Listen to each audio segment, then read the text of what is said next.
Good evening, everyone. Welcome to the Veritas Forum in Amsterdam. My name is Petrilla Hage and I am chairman of the Veritas Forum in Amsterdam. Veritas is a Christian initiative that aims to address life's hardest questions on universities. By means of an open academic debate, professors and other intellectuals will try to provide answers to these questions from their own background. We are very glad that we could work together with the Abraham Kuyper Center to realize this forum tonight. The Abraham Kuyper Center is grounded to stimulate academic and public debates about science and the big questions and raise them to a higher level. They engage in two main activities. First of all, academic research into the relations between science and the big questions, as for example, free will, morality, religion and rationality. And secondly, the organization of public lectures, discussions, seminars for a broader audience about these themes. In the information package you received at the start, you can find information on both. The special magazine of Sophie, unfortunately only available in Dutch, is dedicated to the topic of scientism and gives a good overview of the central issues in the academic research of the center. You also received a flyer of the seminar on science and the big question that the center hosts at the VU University in August. Is this a debate? You also find a survey form with questions about this forum. Please fill in this form immediately after the forum. I shall remind you again at the end of the evening. When leaving the room, you can hand it on at the door. Finally, you received a red and a green card. With these, you can give your opinion during the debate. There's a possibility to use Twitter with us during the whole forum. You can use the hashtag #MoralMonkey to give your opinion on the debate. One moment, please.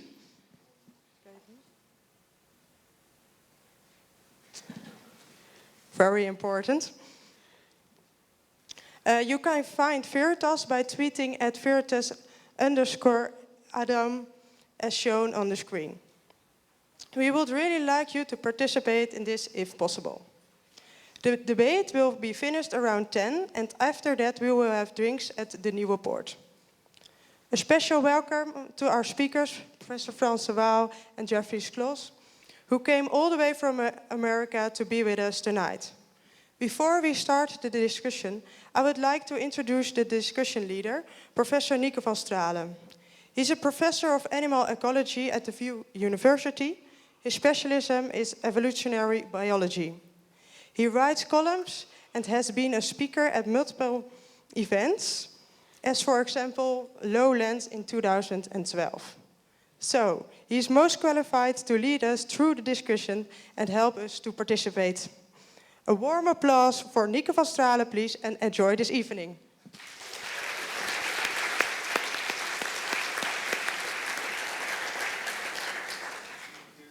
Thank you really very much.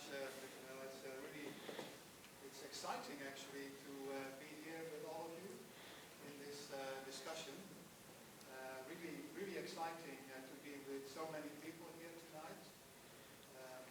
I'm an animal ecologist. I'm a biologist like the two renowned speakers that are sitting over there that I want to announce. So what I would like you to do tonight is to go into debate. So if you feel, is my microphone working? Is it working? Mm-hmm. It was working in your case. Yeah, I should just switch it on. Yeah. Right. So if you have the impression that the two people sitting over there are going to give a lecture are too much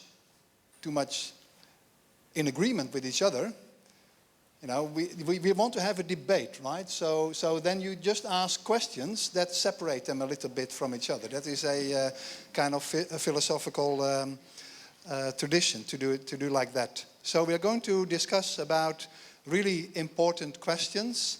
Like the one question, do we need God to be moral? I'm going to show the question again. Do we need God to be moral? That was the question that was announced in the flyer, and that apparently interested you. I would like to make a single change. So rather than do we need God to be moral, I would like to change the question into do we need a God to be moral? A little bit more general. So it could be that some people agree with the question as it is projected now, but other people will agree with the question, do we need a God to be moral?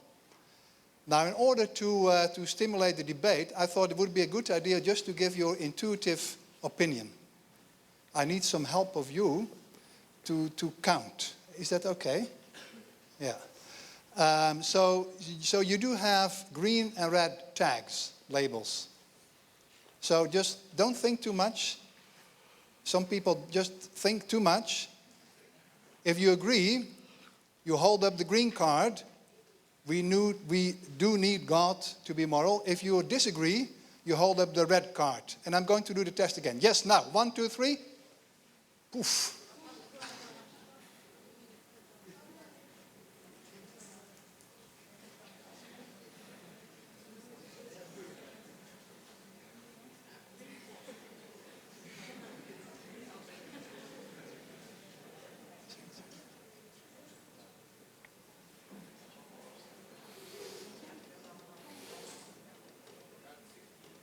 Huh? About 60. Yeah, that's yeah. And who disagree? 60. 60 red. And so 40 green. One more time. Yeah, I think that's correct. So let's say conclude. It is rather close, a close finish actually. So about 60 red and 40 green. Let's conclude on that. So I would like to see in the debate whether these guys can change that opinion. Whether some of you that just agreed might disagree, actually. That would be interesting. So what we're going to do tonight, we're going to have 2 introductory lectures. The first one by Frans de Waal, the second one by Jeffrey Schloss. We don't have the discussion after every lecture. We're going to have the discussion after the 2 lectures. And we will also, in the end, we will do this test again to see whether some of you have changed their opinion. I will start stimulating the discussion by bringing up some points that these people, that the introducers have brought up. But I would rather like you also participate in the discussion to a great extent. So there will be microphones that will be brought to you. Don't start the question just shouting, but wait until there's somebody bringing the microphone to you and mention your name. But only after both lectures have been given. It's my pleasure it's a real pleasure to announce Frans de Waal, the well-known Dutch-American behavioral biologist and well-known for his work on social intelligence of primates. And many of you will know his first book, Chimpanzee Politics, already dated 1982, in which he compared the schmoozing and the scheming of chimpanzees involved in power struggles with the scheming and schmoozing of human politicians. And so that shows very well that ever since Frans de Waal has drawn parallels between primate behavior and human behavior related to peacemaking and morality, to culture. And his latest book is The Bonobo and the Atheist. De Waal is also C.H. Candler Professor in the Psychology Department of Emory University and Director of the Living Links Center at the Yerkes National Primate Research Center in Atlanta, Georgia. He's a member of the U.S. National Academy of Sciences, the American Academy of Arts and Sciences, and also, of course, the Royal Dutch Academy of Sciences. And you may also know that in 2007, he was selected by Times as one of the world's 100 most influential people today. And in 2011, by Discovery, as 47 all-time great minds of science. That's a really nice record, Frans. And so it is really a pleasure to announce your lecture here. I give you the floor. Please applaud Frans de Waal.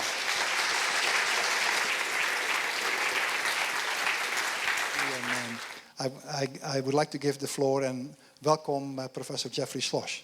Good to be with you.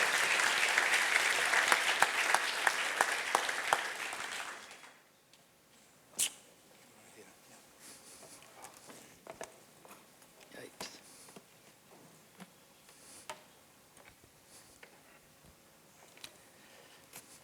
Well, Frans mentioned that it's wonderful to be with you. He has told me that that video we saw of the grapes has been viewed 15 million times.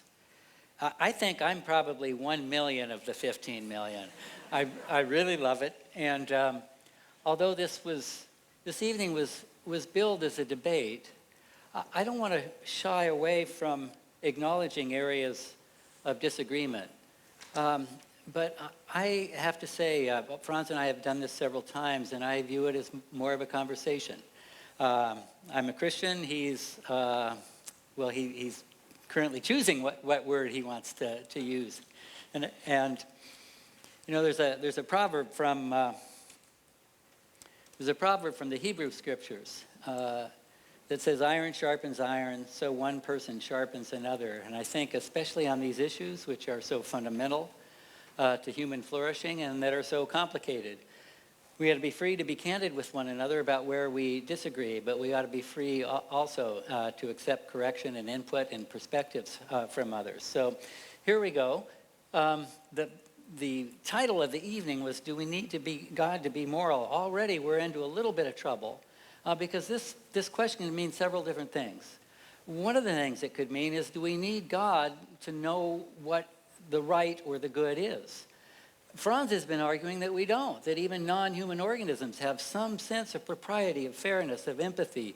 I actually agree with that. I think the Christian revelation agrees with that too, by the way. The Christian theologians call this common grace, that there's knowledge of good and evil built into us by virtue of who we're designed and created to be. So I would say on that, and some Christians would disagree with me, that no, we don't need God to be moral. If by being moral we mean some native knowledge of what it is to be good. Now another thing it could mean is, do we need God in order to confer coherence or warrant to moral beliefs? That's a question, a philosophical question of justification.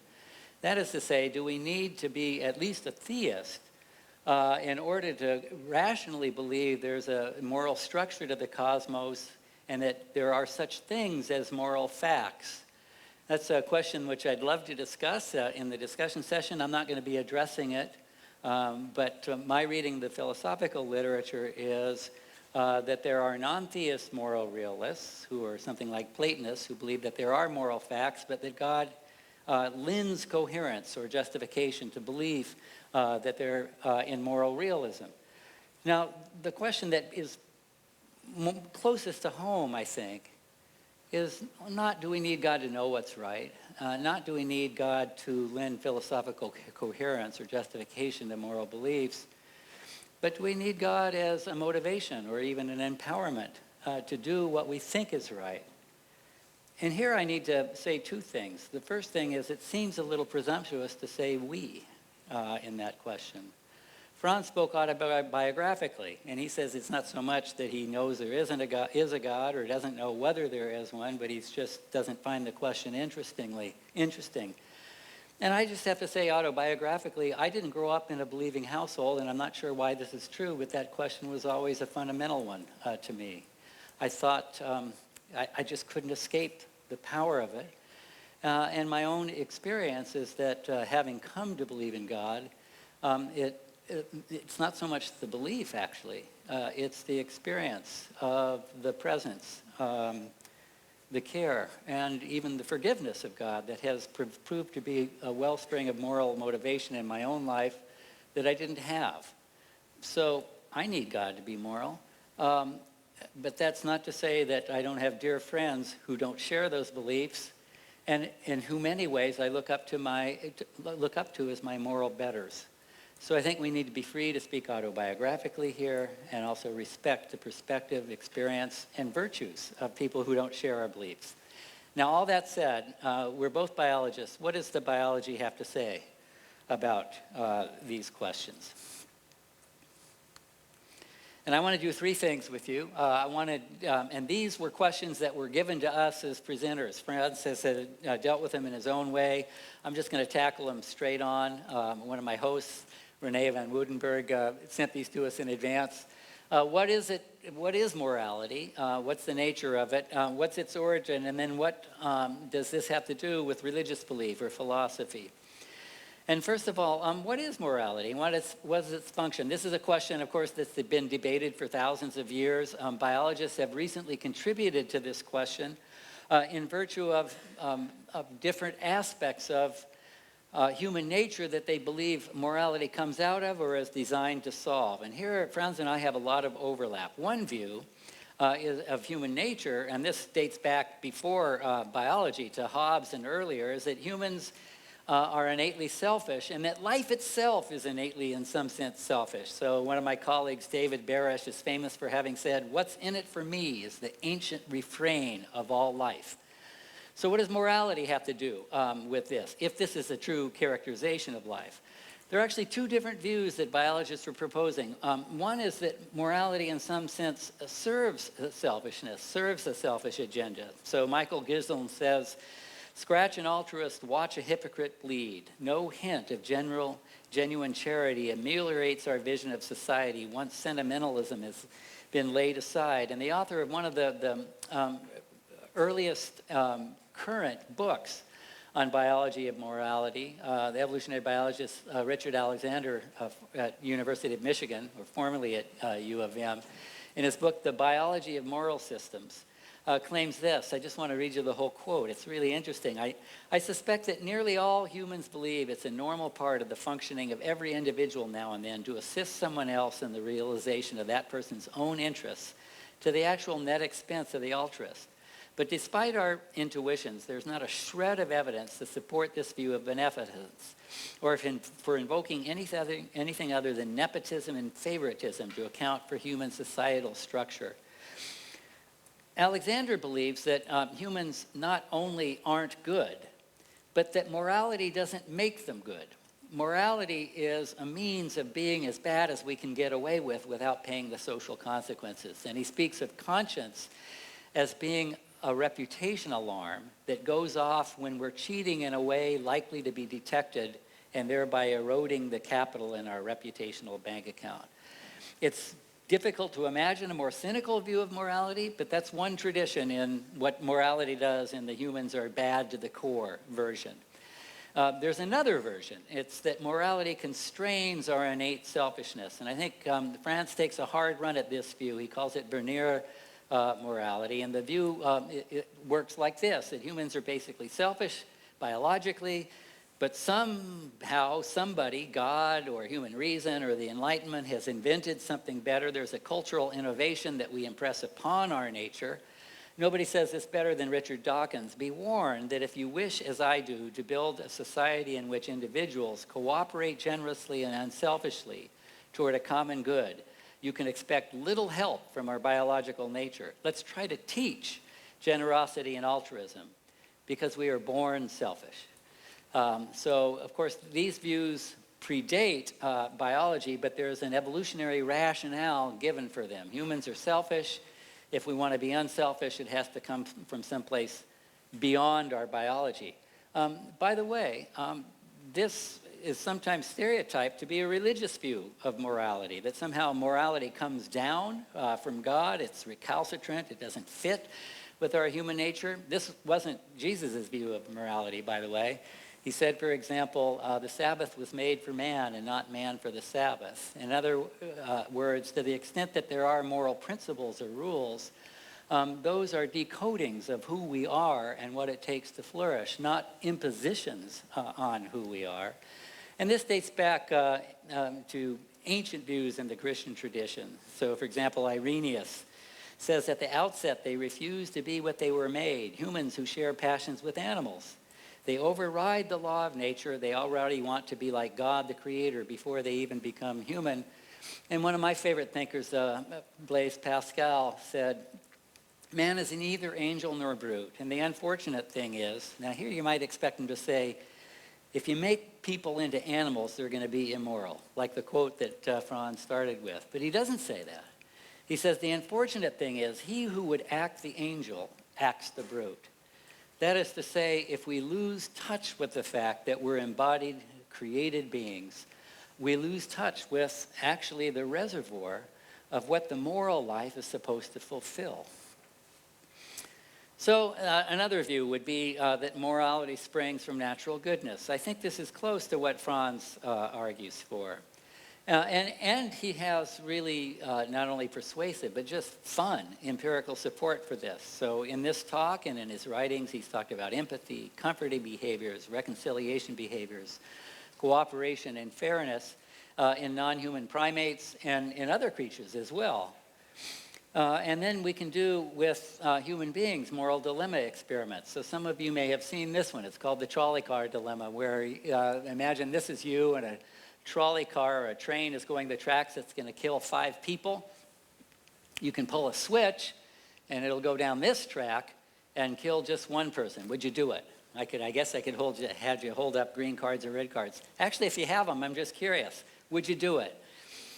You got to hold up a green card, or if you would. Okay. Now what we find, we've done this in many different cultures, is that the overwhelming majority of people would do this. Would you do this? Trolley car is going down the tracks and there's a person, a large person that you can throw in front of the tracks. It'll stop the trolley car and save 5 people. Would you do that? The response rate to this is much lower, and the areas of the brain active in processing these 2 dilemmas are very different. So from this, many people, including Frans, conclude, Frans makes 2 steps here. It says, whereas Vernier theory, with its emphasis on human uniqueness, would predict that moral problem solving is assigned to evolutionary recent additions to our brain, such as the prefrontal cortex, neuroscience seems to be lending the support to human morality as evolutionary anchored in mammalian sociality. We celebrate rationality, but when push comes to shove, we assign it little weight. This is especially true of the moral domain.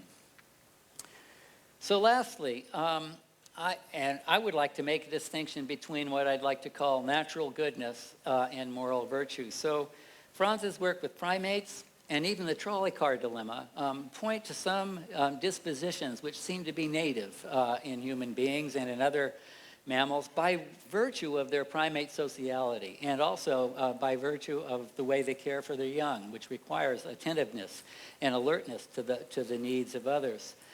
But that natural goodness isn't the same as what most philosophers call moral virtue, and in fact what Darwin himself called moral virtue. So Frans quoted Darwin as saying any organism that had necessary intelligence and sociality would develop morality. But the important question here is what morality is and what Darwin himself construed it to be. So Darwin says a moral being is one who is capable of comparing his past and future actions or motives and of approving or disapproving of them. We have no reason to suppose that any of the lower animals have this capacity. And so where does that leave us? The distinction between natural goodness and moral virtue. I would suggest that moral virtue involves, it may involve sentiments, we may not reason our way to be there, but it involves a recognition and commitment to principles or to moral norms by which we evaluate our behaviors. And these moral norms both supplement and constrain our natural dispositions. So you don't have to conclude that the only thing there is bad, but there are bad things there that need to be constrained. Frans elsewhere mentions, perhaps it's just me, but I'm wary of anyone whose belief system is the only thing standing between them and repulsive behavior. And that's true, I would agree with that. I don't want somebody to treat me well who doesn't really want to, but doggone it, I have this belief that I'm not supposed to be bad to Jeff.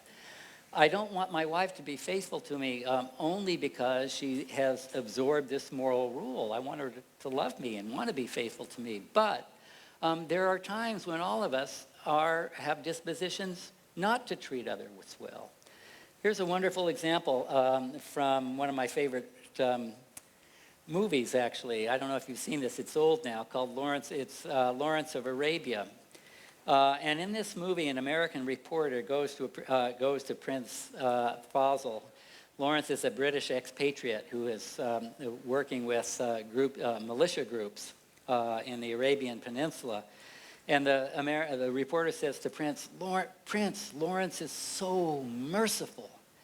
And the prince replies, for Major Lawrence, mercy is a passion.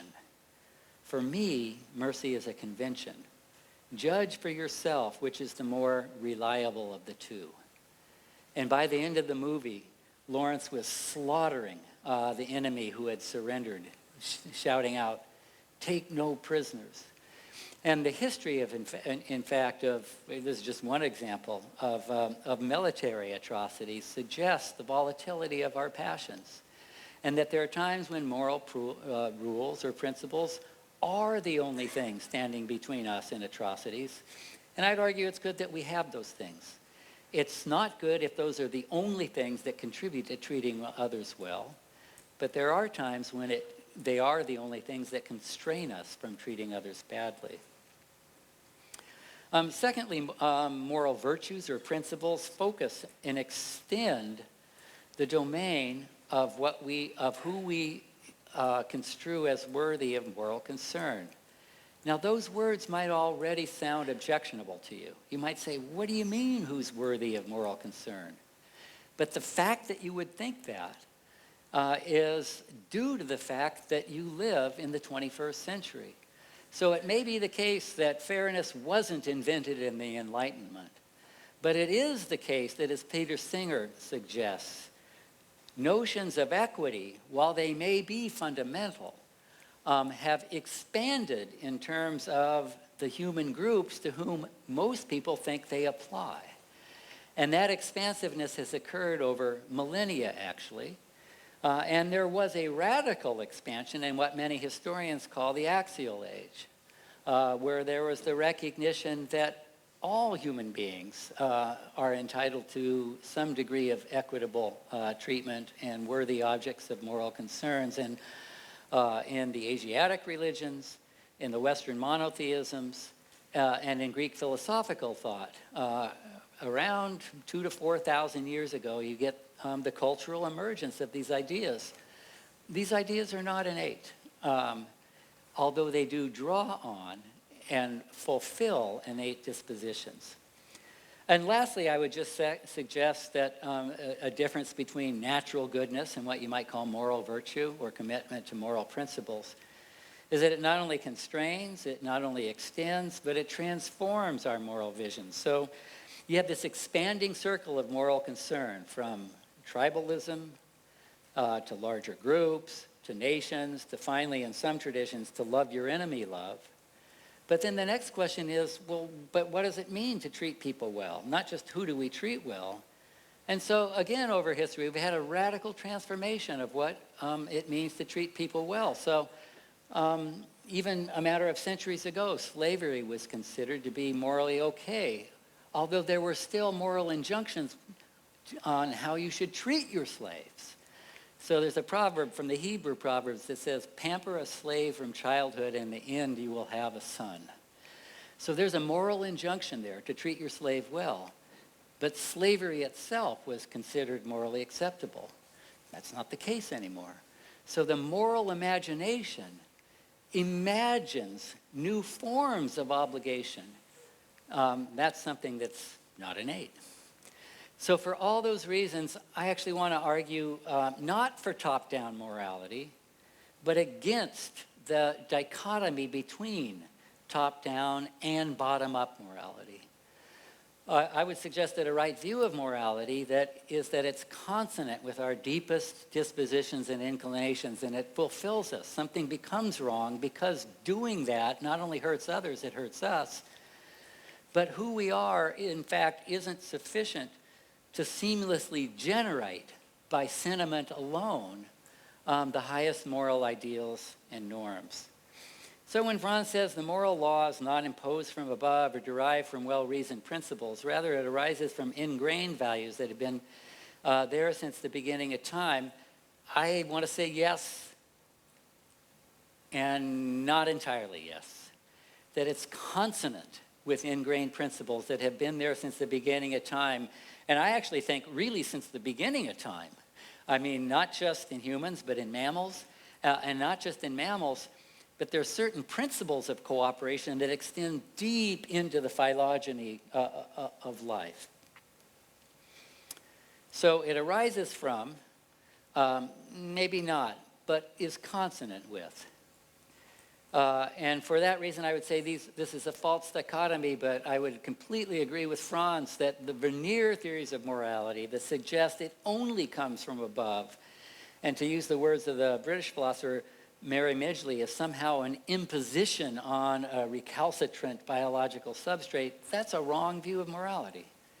That morality reflects who we are biologically, and in fact, leading a moral life we can expect it to contribute to our flourishing. So one last comment about this then. Mark Hauser and Peter Singer have a famous essay in which they say one view is that a divine creator handed us the universal bits at the moment of creation.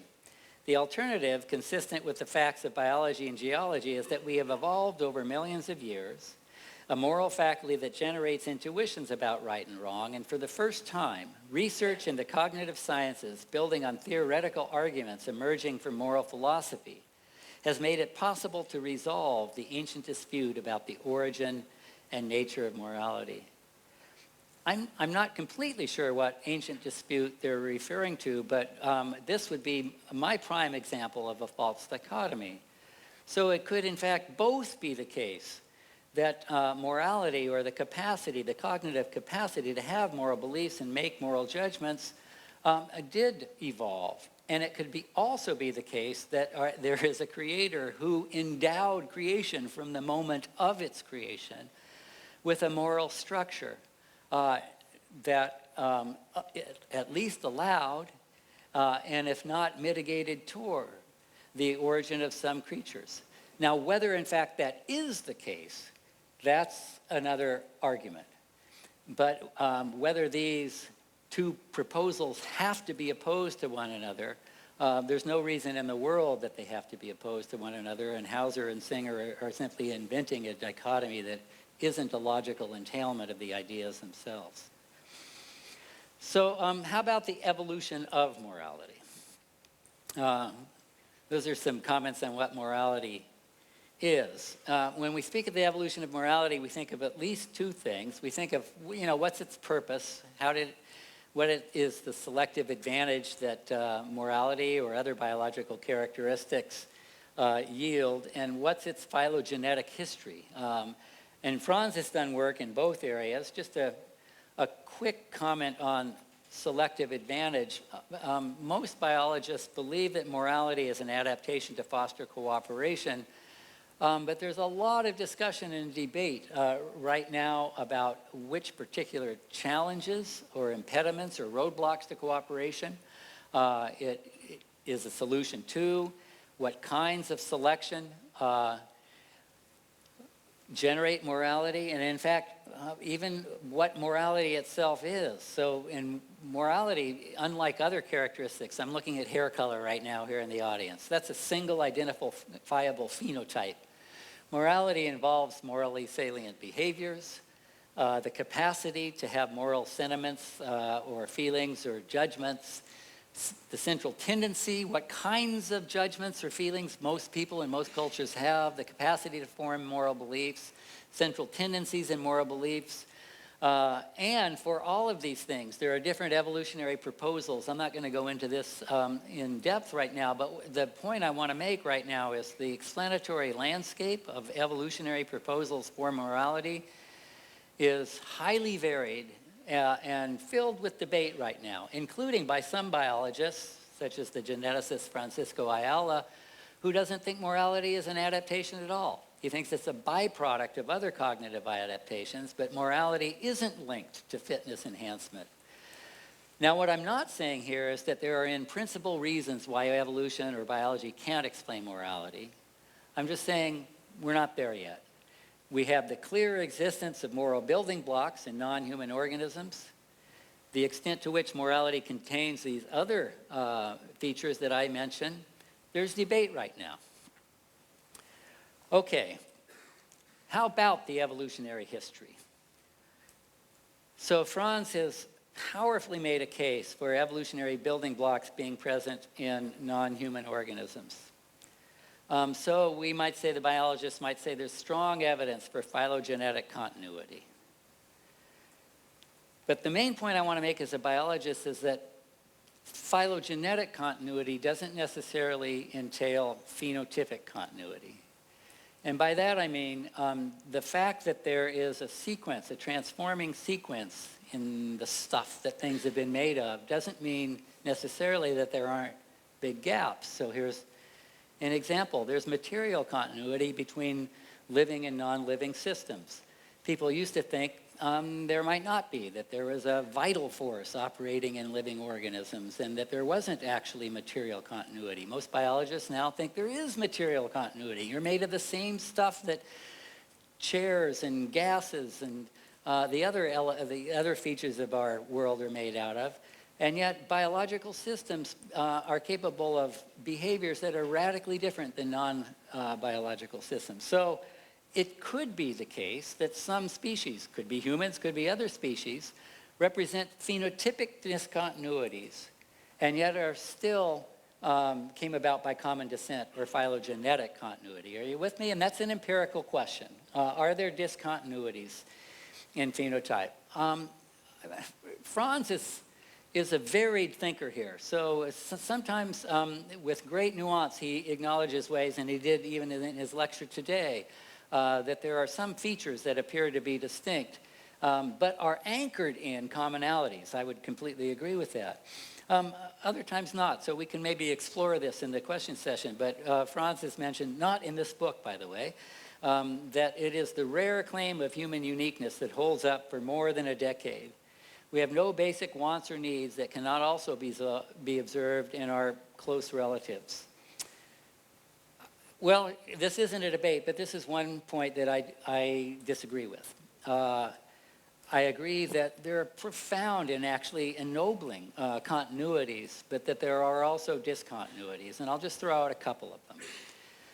One of them actually is the one that Darwin himself mentioned, that humans are capable of reflecting on past behaviors and evaluating in light of a neural norm. The developmental psychologist Jerome Kagan, who I actually think misunderstands a lot of the biological theory here, but nevertheless, he says the continual desire to regard the self as good is a unique feature of Homo sapiens, and although it has a firm foundation in the human genome, so he's not suggesting supernatural here, it's not an obvious derivative of the competencies of apes and monkeys. Our biologically prepared bias render the human experience incommensurable with that of any other species. The atheist Dan Dennett makes a comparable comment, by the way. He argues that most organisms do whatever it takes to maximize their reproductive fitness. Many aspects of human beings conform to that. But then he says something strange. He says human beings also have creeds that take us beyond our genetic imperatives. And in that way, humans are unique. Then one other comment, and we'll come close to the close here. In addition to moral beliefs or this desire to think of ourselves as good, there may be some behaviors that are unique to human beings. Cooperation is not such a behavior. We see that in other social mammals, and we see it all the way down in multicellular organisms, even to social amoeba. But the scale of cooperation is unique in human beings, both in terms of extensiveness, the population sizes of non-related individuals that cooperate with one another, and perhaps most importantly in terms of intensiveness, the degree of sacrifice that unrelated humans undertake for each other. So this led E.O. Wilson, for example, to make the following comment. Man has achieved an extraordinary degree of cooperation with little or no sacrifice in survival and reproduction. Exactly how he alone has been able to cross to this pinnacle, reversing the downward trend of social evolution in general, is the culminating mystery of all biology. Now, lastly, just quick comments. What on earth might religion have to do with any of this? And this has been a really fascinating time in evolutionary biology because so many people with no religious axe to grind have gotten into this. So my colleague and collaborator, actually, David Sloan Wilson, has proposed that religion is a tremendously, and David's an atheist, and he would name the name atheist, has proposed that religion is, where are we here? Religion is a profoundly efficacious adaptation and the morality of religion for expanding the domain of human cooperativity. And there are a number of proposals here. One is that just the idea of a supernatural monitoring expands the domain of human cooperativity. The psychologists Ara, Nora, and Zion have had people do game theory experiments like Frans mentioned earlier, given them religious primes and neutral primes, and found that the amount of initial offer doubles in the presence of a religious prime. And the anthropologists of Rich Sosis just did a longevity study of religious and secular communes and found that the religious communes lived more than twice as long. Now you might say, and then furthermore, so if belief in God is having this cooperation enhancing effect, you might say, what do you do if people don't believe? And here, several people have proposed notions of costly religious signaling. So many religious traditions as signals or icons of commitment entail costly signals, circumcision or fasting days or wearing a particular garb. And Sosis went back at these communes and then asked the number of costly religious signals and the life expectancy of those communes scaled dramatically. And interestingly, in the secular communes, it didn't have any effect. And lastly, this is work we're doing at Westmont. How about not just religious belief, but expression of corporate religious activity and religious experience? So we're actually having people come into the lab and do a bunch of different religious and non-religious group behaviors, worship, singing, playing a game together, dancing, marching. We're taking oxytocin, which is some people call the trust hormone, before and after the activity, and then we're having them play a variety of economic transfer experiments. And in the worship condition, here's just the simplest game, the dictator game. The pro-social behaviors are dramatically different, and these scale the oxytocin. So now, let me conclude here and get me right. Does this prove there's a God? No. Does this prove that you need God to be moral? That's a different question. Does it illuminate the fact that that those who believe in God when participating in religious activities, or Nora Zion's work didn't even involve those who believe in God. It was religious primes to those who did and didn't believe in God. Does God make a difference? Yes, belief in God and being reminded of the presence of God does make a difference. I don't want to be too simplistic here. It makes a difference in a number of ways. Belief in God is a powerful moral motivator. But belief in God in itself doesn't determine what moral norms you affirm. That differs from religion to religion, and from tradition even within the same religion. What we know is this. It's a tremendous motivator of moral commitment. There are different moralities and different traditions. And we might ask, okay, so lastly, is religion then, is belief in God the driver of what we described earlier as the expanding circle of moral concern? Is it a tag-along? Did these changes happen in culture and then religion just followed it? Or is it a resistor of the expanding circle? And the answer to that is probably yes. Yes and yes, depending on the religious tradition. But the most recent book in this area by Nora Zion, also an atheist, argues that religion, at least over the last 4,000 years, has probably been the former. So Ara would disagree with Frans that these notions of general equity predated religion. Ara wants to say that no, religion was the driving force. but we no longer need religion now that we have them embodied in social institutions. So thank you so much for your attention. I want to close with a quote from a person I opened with, Blaise Pascal. The God of Christians is not a God who is simply the author of mathematical truths or the order of the elements.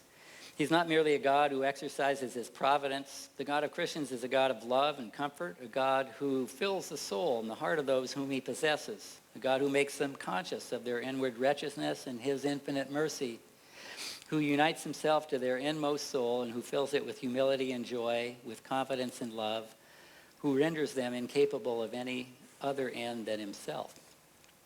Thank you.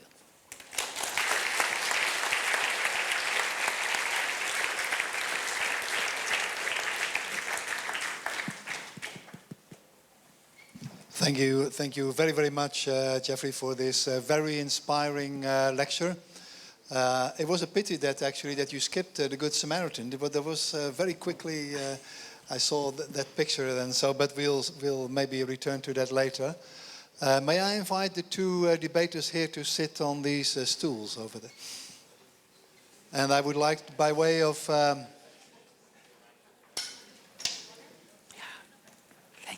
By way of introduction, I would like to make a few remarks.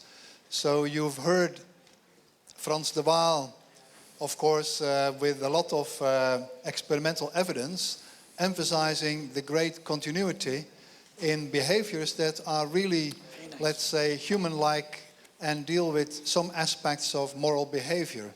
And so his great statement, of course, is that there are elements of morality in apes that have expanded, and there have been new layers on top of that in the human species. While I heard Jeffrey Schloss saying the word moral imagination, I appreciated that, and so I understood that you are of the opinion that moral imagination is something differently from, let's say, having a moral phenotype. And that could relate to our question, do we need a God to be moral? I also heard Professor Schloss saying that the level of cooperation in humans is far beyond the level of cooperation in primates, and that may also be a point for discussion. And finally, I thought that an issue of discussion was the role of religion in society that was emphasized by Professor Schloss, and that was not addressed actually by Frans, and I'm not quite sure whether it can be addressed in primate research. So these were just three of my preliminary remarks. We already consumed half an hour of debate time, but I thought the lectures were so really interesting and nice that I let it pass. I apologize to the organizers for that. I hope apologies are accepted. But now we enter into debate. Who is going to ask the first question? Yes, the gentleman over there.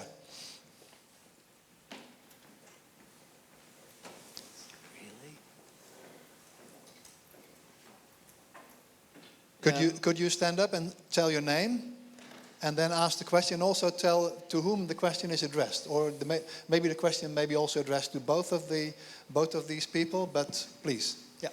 My name is Nathaniel Korfker, and my question is a little bit twofold. And the first question is addressed to Frans de Waal, and the question is: isn't it the case that you have a view of the good which you are seeking among animals? So you think, well, this is good and this is good. Hey, and animals, apes do have that, so they have a sort of moral sentiment. My second question is, which relates to these questions. Wait, I don't understand the first question. Is it related to the projection of the human observer? Yes, sort of. So seeing something in the primate behavior that you want to see. Yeah, sort of. That's sort of the first question. But the second question, I think, is more important. Can you even say that an animal does good? Can you say that an animal acts for a higher principle or something good. I think those. Well, I don't think I've ever said that animals act good or bad. Because in biology we would say, does it serve a purpose, and what is the purpose, basically? That's the sort of the questions that we address. So I don't think animals necessarily think in terms of right and wrong. I do think they think in terms of what is acceptable or unacceptable, because in a primate society some behavior is not acceptable and they will get punished if they show it. So the acceptable versus unacceptable distinction, of course, gets us close to the human distinction between right and wrong, because that's also acceptable versus unacceptable. But that's not the way it operates. So if you ask about projection, but that was actually more his phrasing than your phrasing. If you ask about projection, that's always a possibility. I personally feel that if you deal with animals that are very close to us, like chimpanzees, who are genetically almost identical to us, you would have to make very strong arguments to use different labels for behaviors that are similar to human behavior. So, for example, if chimpanzees kiss and embrace after a fight, and humans kiss and embrace after a fight, you have to use the same labels, like reconciliation for that. And people who object to that, they will have to come with proofs to me and explain to me why that is the wrong label. So to give an example, if I would study horses and zebras, and I would find very similar behavior in the horses as in the zebras, of course I would label the behavior the same and probably assume similar functions to that behavior. No one would object to that. Now, humans and chimpanzees are about as close as horses and zebras genetically. And so I feel the same rules apply there. So as a biologist, with animals that close to us, I don't see the problem of using similar labels for similar behavior. Now, if you go to fish or turtles, then we have the question of whether the interpretations are correct like that. Yeah. Jeff, a comment? Just that I agree wholeheartedly. The philosopher of biology, in responding to criticisms that we're being anthropomorphic, says no, actually we're being zoomorphic, that there are certain things which we find widely in the living world, and there's nothing wrong with recognizing these things. So,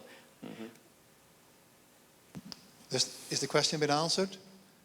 Okay, another question. Yeah, the gentleman over there.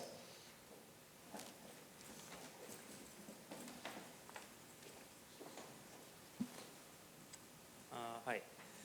I have a question about the nature of animals. For example, I was looking at this documentary Animal Mind on BBC documentary, and it talks about different ways animals behave and perceive things. So one of the important findings over there was crow is supposed to be a very good problem solver as compared to babies or dogs. Right? I mean, if you give it a different kind of stages, it would solve them to get the food. So how does this kind of things apply in kind of these kind of birds, or specifically say crow? Like, do they have this? For example, you showed elephant looking at the mark and then it's trying to eat and trying to test it. So are there any findings from the crow perspective, because it's supposed to be very intelligent as compared to a same baby dog? So the corvids, they call it, the corvid family, which includes the crows and the magpies and the jays and the ravens, is a very large-brained bird species. And the mirror test has actually been passed by magpies. Magpies, which you see all around you in Amsterdam, is a very smart species. And there's also now some evidence for empathy in the crow family. There's certainly evidence for tool use. That's what you saw in that movie that you saw, the documentary. There's tool use in the crows. And so the crows are becoming like the feathered primates, they sometimes call them. They have a lot of the same qualities and intelligence that you see in the primates. And people are exploring that. There are probably still some major differences, that's what I would assume. And all of that is a product of what we call convergent evolution. Is the crow family is separate enough from us to speak about that. If let's say elephants do something similar to primates, you can still think, well, the elephant has a mammalian brain, and so that's still connected. But with the birds, I think you get to quite a different domain, and so that's convergent evolution. Can I ask another question related to that, about what exactly does the mirror test prove? So if an animal passes the mirror test, what have you proven about the animal? So is there a distinction between self-awareness and self-consciousness? And is self-consciousness necessary for morality to evolve? Well, as I explained it, I think to get the perspective taking, you need to have a strong self-identity. And I think that's what the mirror test tests. Whether there's consciousness involved, I don't know personally what consciousness is. I know there's a lot of talk about consciousness, but no one ever tells me what it is, and so I cannot measure it. So consciousness I stay away from, but self-identity is something we can measure. Yeah. It's not an issue of defining away the problem, Frans? No, if you tell me what consciousness is, and I tell you whether an elephant has it. Yeah. Tell me what it is. Yeah. Tell me. I'm afraid I can't. That's the issue. People talk a lot about it, but I need concrete measures, and I've never heard them. So the mirror test is actually a concrete measure that we can take, and there's lots of problems with the mirror test. I should explain that, is that the mirror test is very visually oriented, for example, and there's some species who are not so visual. So, yeah. Any comments, Jeff? There was a question over there related to this. Yeah. Good evening. Thanks for your interesting presentation. My name is Michiel van Elk, and I have a question to both of you, actually. So Jeffrey shortly mentioned the supernatural punishing hypothesis, according to which believing God evolved in order that we stick to moral rules. But Frans actually showed that we don't need believing God for moral behavior to emerge. So related to this, I was wondering what could be the possible function of religion without this approach, like supernatural punishing, which is one of the major approaches of the religion as adaptation streams. I hope that I'm clear. Well, two quick comments.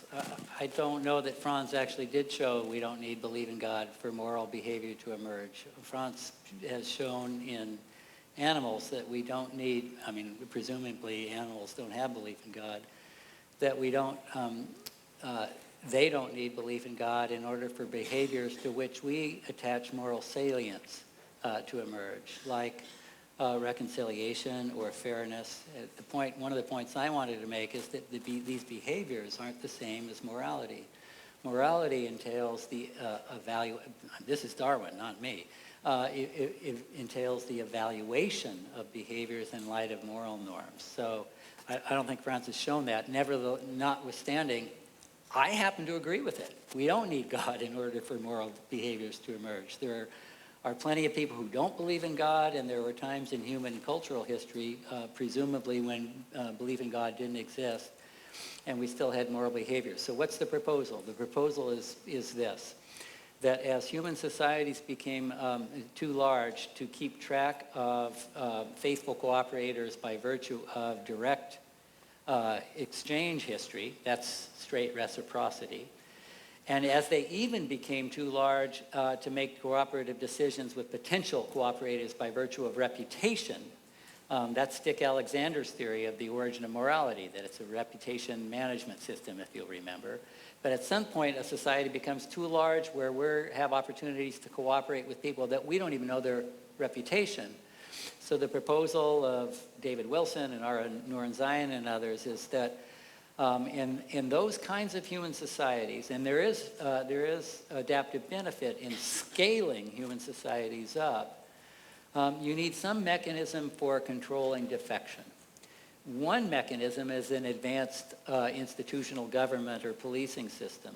But what do you have before then? And the proposal is that you have internalization of beliefs that there are supernatural policing agents. And that's the proposal. Is there any empirical evidence to suggest that that's true? And I shared some of it. And I also mentioned the fact that there's no metaphysical agenda. This work isn't being done by theists to prove that God works or by atheists. It's a really fascinating time in the inquiry of these questions because there are people with really different beliefs about the truth of these beliefs, asking similar and largely having sympathetic conversation with one another about the utility of these beliefs. So one last comment. David Wilson's a friend of mine. He calls religion a useful fiction. He thinks it's completely untrue, but that it plays an adaptive role. And the only quibble with him that I have is I don't know that it's a fiction. And by the way, depending on what particular beliefs a religion affirms, it's not clear that it's always useful. There are toxic religious beliefs as well as there are toxic other kinds of beliefs. A useful fiction or a very attractive meme, as others have called it. Yeah, Frans? Yeah, of course, in animals I don't know much about religion there, but I believe that religion serves a purpose, and actually there's evidence that people who are religious, at least in the US, they have better health than people. There's a health effect of religion, which probably is a Durkheimian, Durkheim speculated about the function of religion, and very much social functions, a bonding function, doing rituals together, singing together, praying together, has a bonding function, and that social bonding function is probably the one that provides the health benefits, because we all know that social relationships have health benefits. And so religion is, for large-scale societies, and that's the Noren Zayan view, religion probably plays a positive role in maintaining moral systems in human society. And the question is, do we still need it? And the question is, how would society look without religion? And I'm very torn on that. The few experiments that we've had in human history where religion has been removed on a large scale by Stalin and Mao and Pol Pot have not been good experiences.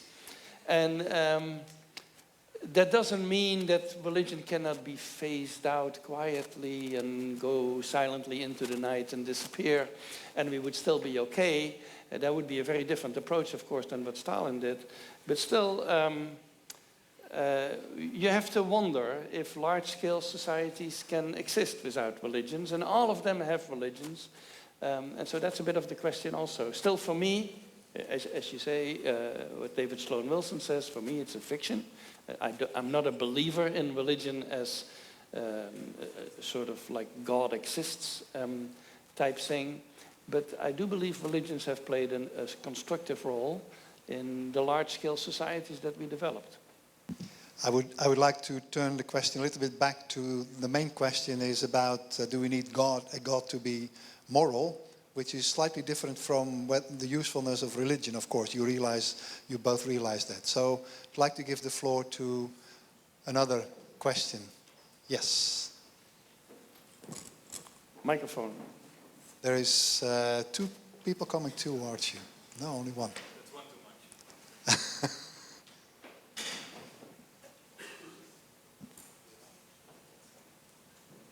Hi, my name is Koen de Meer. So the question here is, do we need God to be moral? And implicitly, morality is defined here as altruism. I've seen in the discussion more or less. So personally, I think I would probably agree with that definition. But I'm aware that there are other people in the world and also in the history. I've read some books of Ayn Rand, you're probably familiar with her, that disagree with this view on morality. And actually, if I look around me in the world, I think that there are more people who disagree with this view on morality, at least based on their actions. So I wonder how you feel about this. Or maybe feel is the wrong question. Is it something absolute or is it something Well, the given by definition of tradition? morality is not altruism. So because by that story, ants would be wonderful moral beings, and I'm not sure they are. So as Jeff explained, morality is usually defined by an obligation to obey certain rules, and because you feel they are the right rules for your society. So how do you define morality? It's not necessarily altruism per se, no? No, I would agree with Frans. I don't think morality is completely concordant with altruism.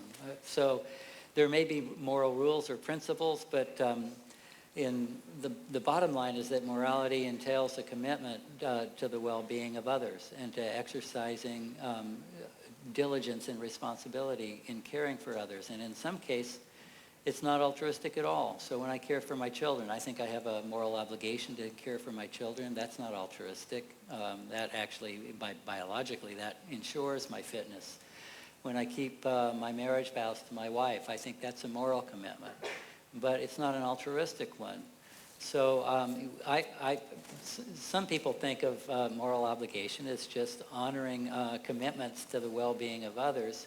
Sometimes that involves grave personal sacrifice, and in those cases it is altruistic. And other times it doesn't.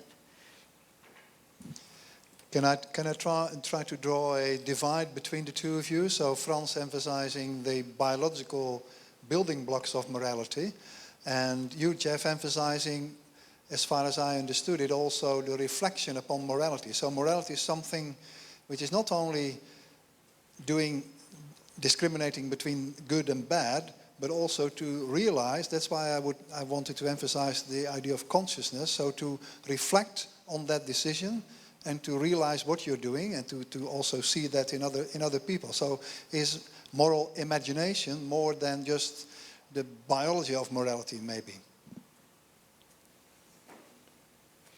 Well, I think you really have two questions there.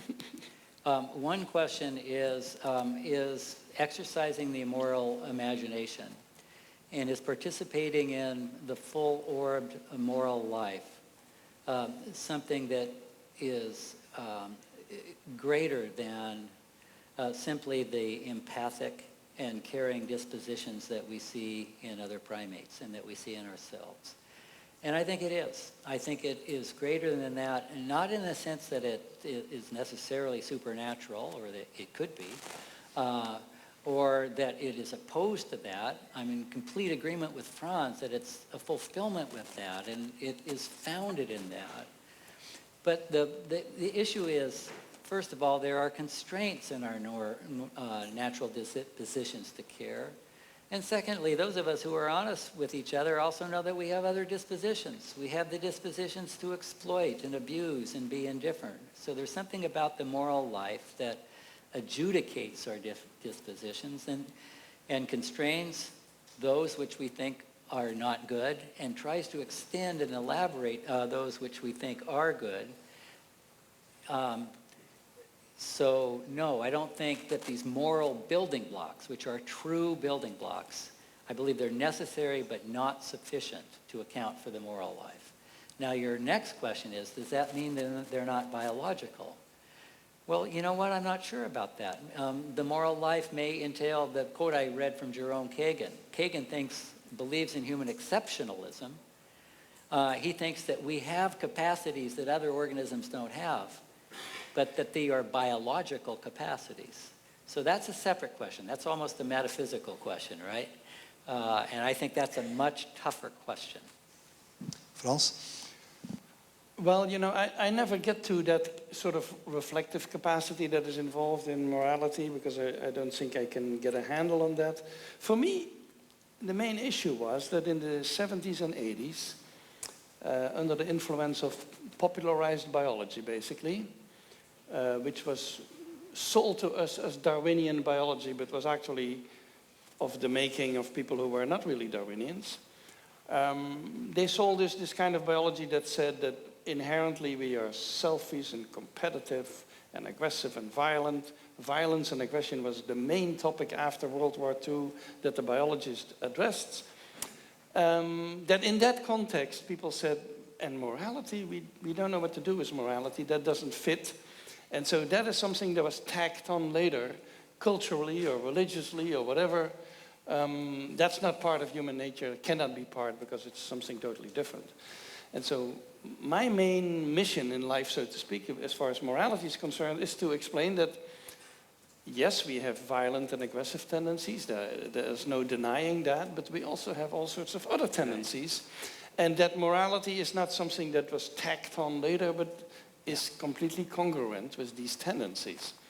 So for me, that's more the focus, is to explain that in morality we have continuity with what Darwin called the social instincts. That doesn't mean that biology explains completely what is happening morally, because I think human morality has some special qualities that I don't see necessarily in other primates. And that's a whole new topic, and I would love people to explore that. That would be a new book and a new chapter on how humans differ in the moral domain rather than how they are similar in the moral domain. And I'm sure you can. There's many ideas that you can have, and some of that relates to with reflecting on your own decisions and judging the decisions of you and others in society, which is all very complex, I think. Jeff? Well, something just occurred to me. I think a better and more honoring response to your question.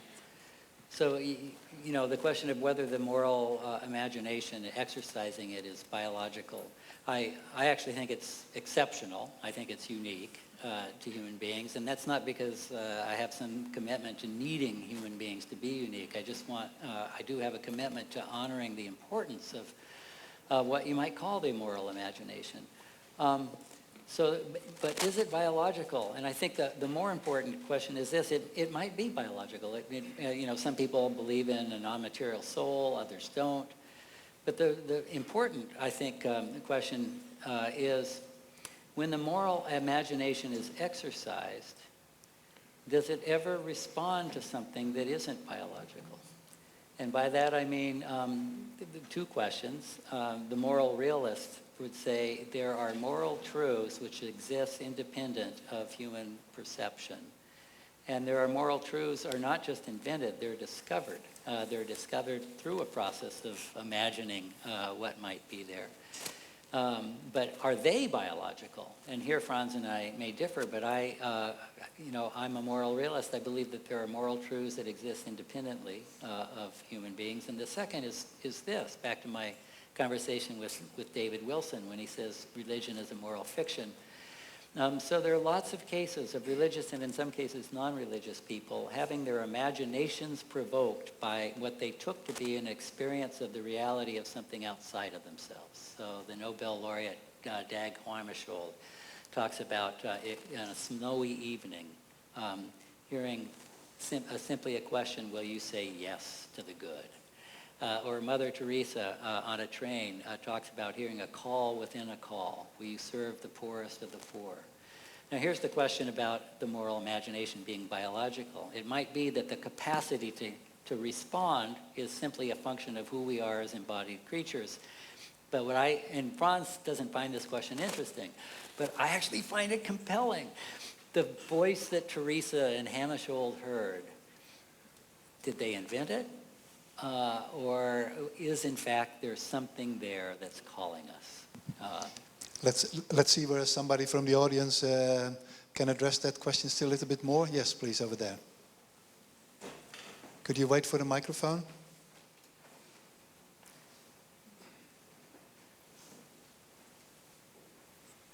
My name is Martin Belder. Actually, I had a question. There's all this talk about the effects of religion, of supernatural religion, but to what extent would you also attribute the effects of supernatural or theistic religion to secular belief systems, like, for example, Marxism or humanism or libertarianism? And then the morality of that. So do we need Marxism to be moral? Do we need that kind of belief to be moral? Jeff? Well, here we're in a complicated semantic territory of what constitutes a religion. And what's the difference, for example, between a religion and an ideology? So I close by saying that I think, and not just I, but many of my colleagues think that religion is a powerful motivator toward moral commitment, although religion itself doesn't specify the contents of moral norms. Other ideologies are also powerful motivators of moral commitment as well. So Marxism would be a great example. Fascism is another example. And there are other isms which aren't necessarily ideologies or religions. For example, Platonism. So you have a philosopher on campus this week from University of Wisconsin who's the head of the philosophy department there. He's an atheist, but he's a Platonist. And he believes in the existence of moral facts, of moral truths that exist independently of humans. And he argues that those kinds of beliefs, non-religious but metaphysical, are powerful motivators of moral commitment. So there is a parallel, but of course, is not. Yeah, whether it is a source of morality, that's the question, of course. Yeah, we can have one or two final questions. Yeah, for you. You also. So you'll be the last. Yeah, the gentleman over there as the penultimate question, and for you the last question. Okay.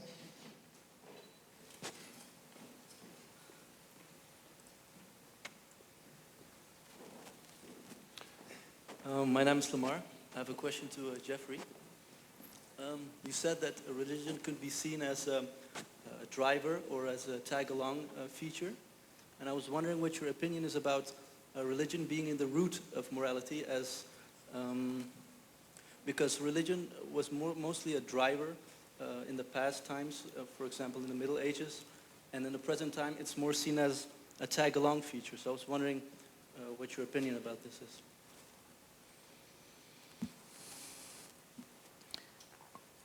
Well, I think it depends on how far back you go. And unfortunately, for these kinds of discussions, the farther back we go, the less evidence we have.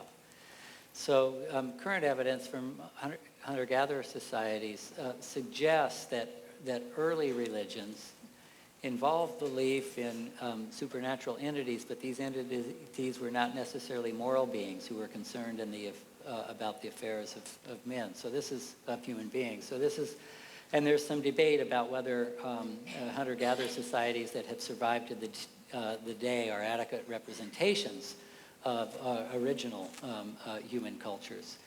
So, but if that's true, then I'm on board with Frans that religion probably wasn't a driver of the very earliest generation of morality, but might it have been a driver of the expanding circle of moral concern and the deepening sense of what moral commitments entail. And I think that's the case, actually, that it has been a driver. And I mentioned the transitions to the axial age. And if you look at the religious innovations of Confucianism, for example, and in both Jewish, Christian, and Islamic thought, there are really significant reformulations of what moral concern entailed. Now, is it true that more recently it's become a tag-along? And I'm not sure how to answer that, and I'm not a historian. I mean, in the U.S., I think that most recently has been true, and maybe even a resistor.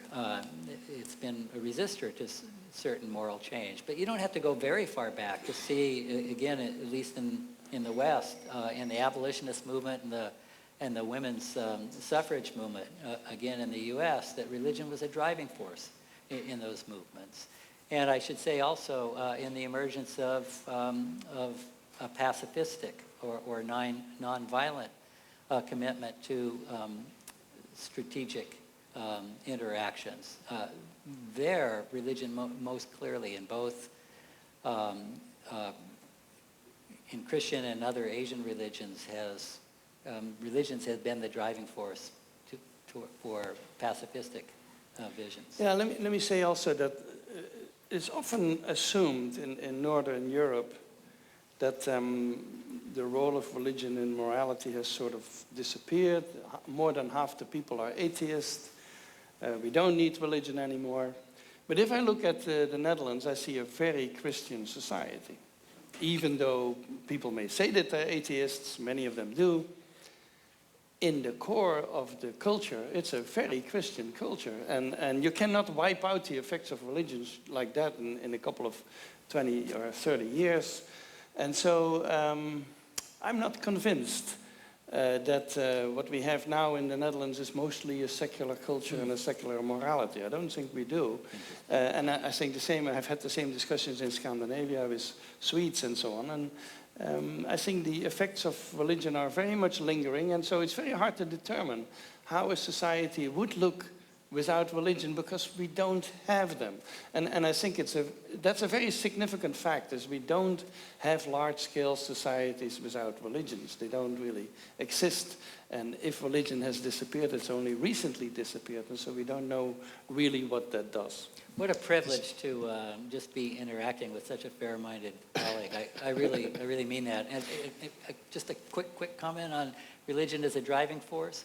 You might think that if religion fails to be a driving force, and I mentioned it's not clear to what extent it's functioning in that way in the U.S. culture right now, that that's an indictment or a bad thing. But there's sometimes when religious or other institutions actually need to be a resisting force. Where what's viewed as progress in a particular culture, I'm thinking of fascism right now, where it might be that, that certain human institutions or belief systems need to be a resisting force for moral reasons. So that becomes a complicated question. Thank you for this comment. The last question over there, the gentleman here on the first row.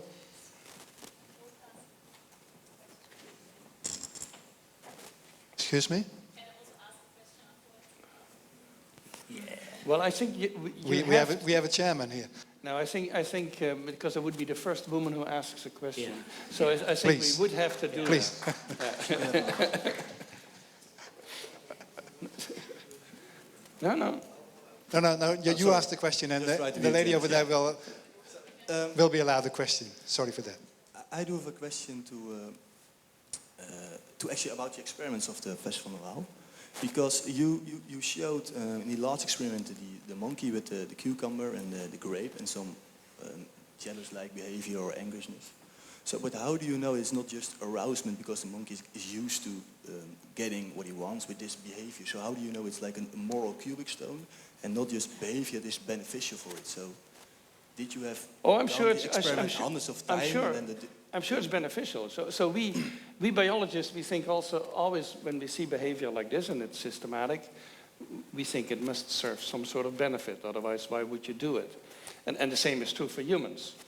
And the same would be true even for moral behavior, you could say that.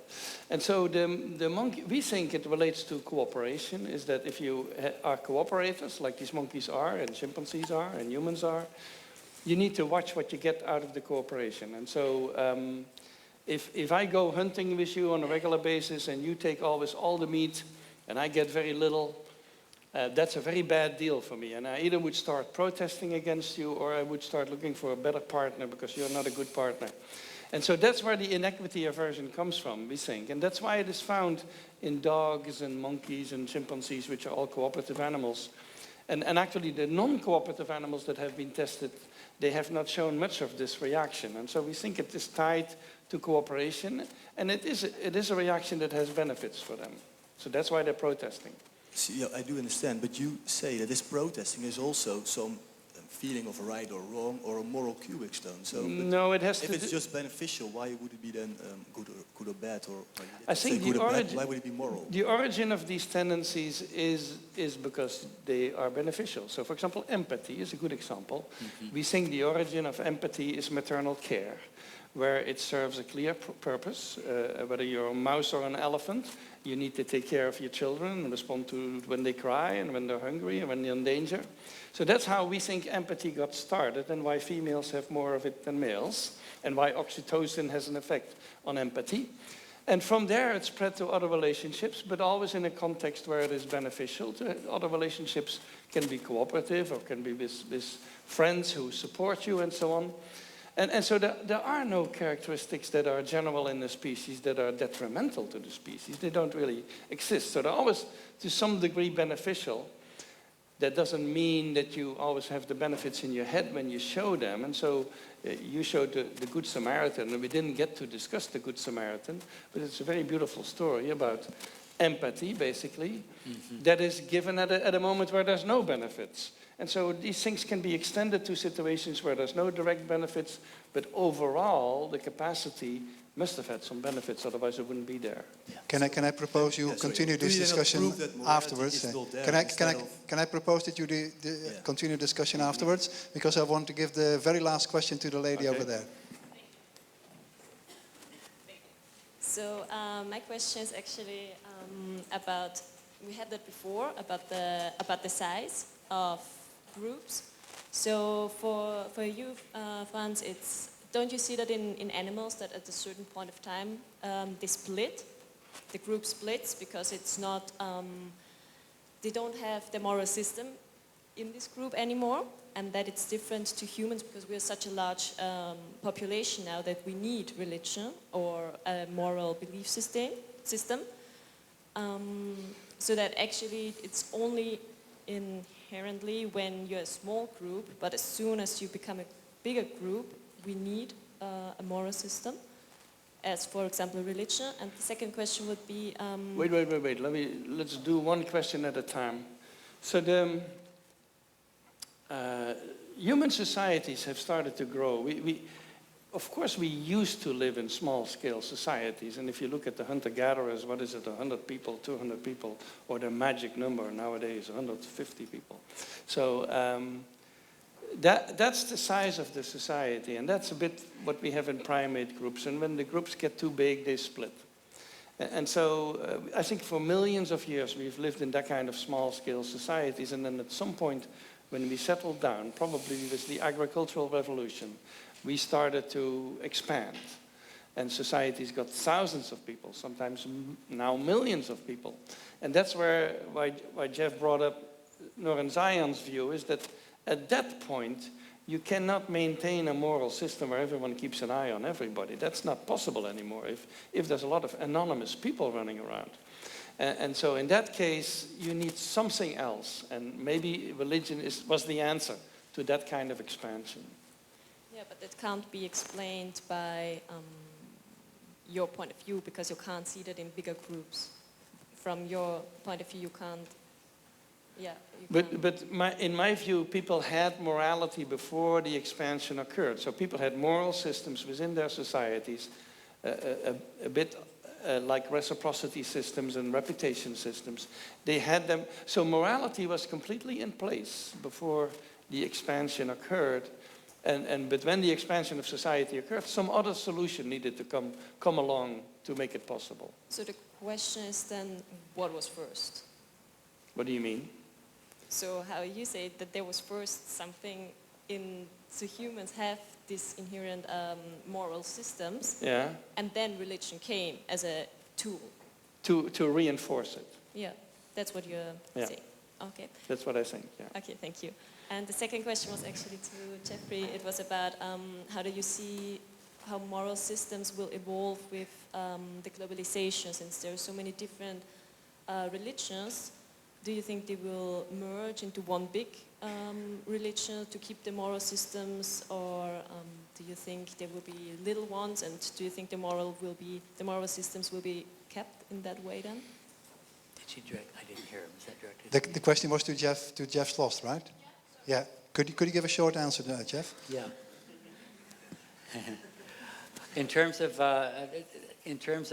the direction of evolution in moral norms, I think we already see remarkable convergence. Yes, there are outliers and globally influential outliers, but with this axial age that I mentioned, one of the remarkable things about the emergence of Jewish, Christian, Confucian, and Hindu thought is that there was a notion of every human being in the circle of moral concern. And I don't see that going away, but the difference between religious traditions, which I don't see going away either, is in what motivates adherence to the moral norms. So in some religious traditions, it's distancing oneself from desire and from the quest for fulfillment. In other cases, it's commitment to religious duty. And in other cases, still my own tradition, the Christian tradition, it's neither distancing from the quest for fulfillment nor mere commitment to duty, but it's a grateful response to the fulfillment of the sense of acceptance and forgiveness for moral shortcomings. Thank you very much, Jeff. I would like to thank you both of you, really very much. I would like to invite the audience to applaud again for these two eminent speakers.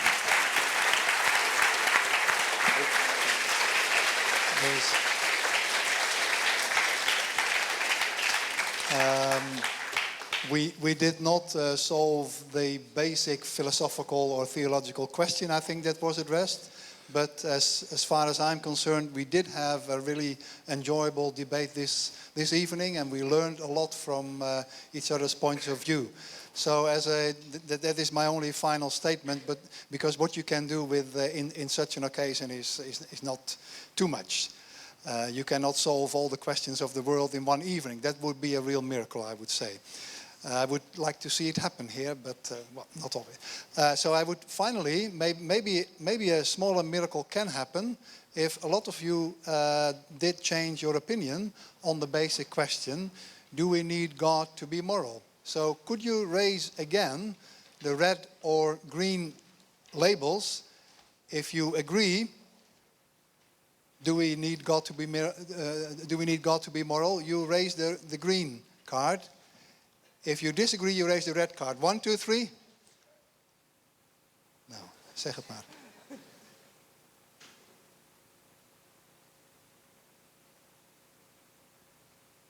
No, I think actually we have slightly more. We did have 60% red. It's. Who changed their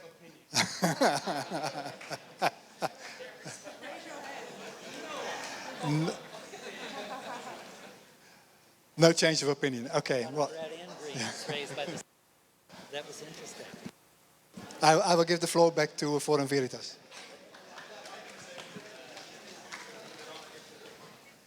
First of all, at the end of the evening, we want to thank the wonderful speakers and the discussion leader, because without their contribution, of course, the evening would not have been possible.